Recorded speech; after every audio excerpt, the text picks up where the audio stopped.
Magandang tanghali na mga kabayaning Pilipino. Andito na naman tayo para magbigay ng komento at reactions regarding doon sa hearing kahapon sa Blue Ribbon Committee na hearing ni Senador Rolando Marcolita. So kahapon hindi ako nakapag-vlog gawa ng nanonood po tayo ng hearing dahil sa nagiging natin.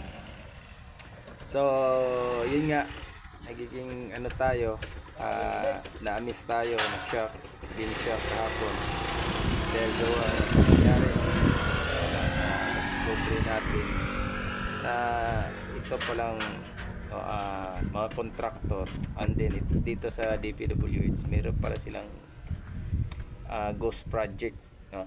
Na hindi man lang alam ng secretary na si Sig Bunuan na nagkakaroon pala ng mga ganun, no? Even the personnel of the DPWH nagkaroon din ng kickbacks, no? Kumuha din ng projects, and then nagkaroon ng sarili niyang contractor. So which is nabag po yun sa ng ethics complaint ng government, any government personnel, na which is kung meron kang mga ganun, lalo na sa mga kongresista, di ba? So labag po yun, magkaroon sila ng sarili nilang contractor. So ganun ang nangyari, na nagkabistuhan na. So sa sobrang dami ng pera na nawaldas, naglaho lang bigla, kagaya ng sinabi ni Senator Jinggoy Estrada na naglaho yung mga ang pera ng taong bayan, no, sa walang kwentang or kabuluhang proyekto na wala man lang kahit isa. Tapos then with the support of the statement also the president, sabi din niya na nadidismaya din siya gawa nung sa nangyari na nagkaroon nga talaga ng anomalya sa project ginamit ng mga kongresista or ng mga contractor, no, na kung saan involved yung hindi naman karamihan, ilang kongresista lang.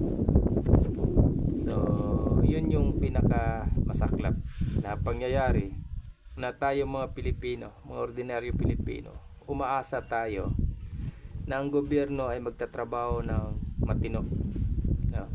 Na ang gobyerno ay andang ibigay at protektahan ang kaligtasan ng mamamayan, pero may mga ilang tao sa gobyerno din ang sumisira. Kaya hindi na nakakapagtaka kung bakit maraming mga ganitong klaseng tao na walang pakialam sa ninanais ng gobyerno na mapaunlad ang ating bayan. So ang mali lang kasi dito, ito'y isang aral o leksyon sa atin pag ang isang tao masyadong mabait sa kanyang kapwa. Kasi apak-apakan, hindi na lang nirerespeto. Di bali kang palamura, di bali kang ka sa mata ng iilan, pero yung serbisyo mo ay nasa taong bayan. Ito yung examples na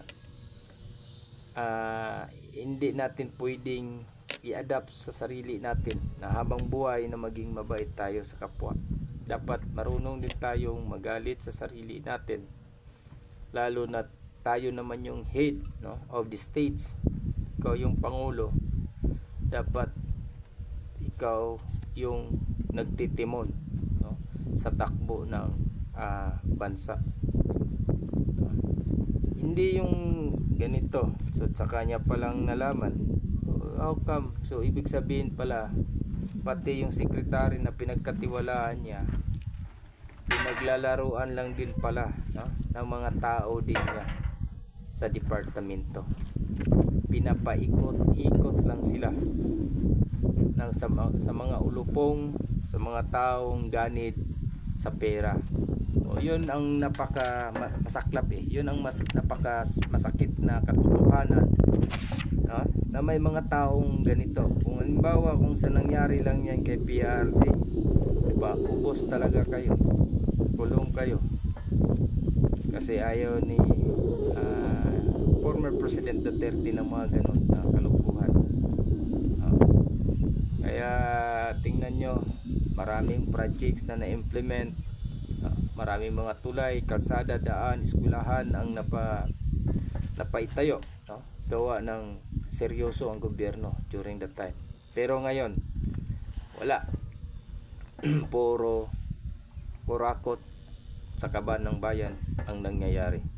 So kahapon nagulat talaga tayo, and we are very proud, no, them na nabuksan na, nagsimula na yung committee hearing na yon, and then nalaman natin na may mga tao nga pala na walang sapat na kakayahan na naging parte ng kontraktor na yon. So yung iba pinagchachap-chap na yung budget, gumagamit ng mga pangalan ng ibang mga kontraktor para lang maka-avail doon sa bidding na sinasabi nila, and then at the same time makuha yung pera na wala naman pala silang sapat na kakayahan na mag-ano ng mga proyekto.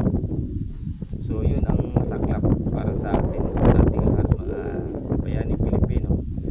So naway patuloy nating subaybayan ang committee na pinamunuan ni Senator Dante Marcolita.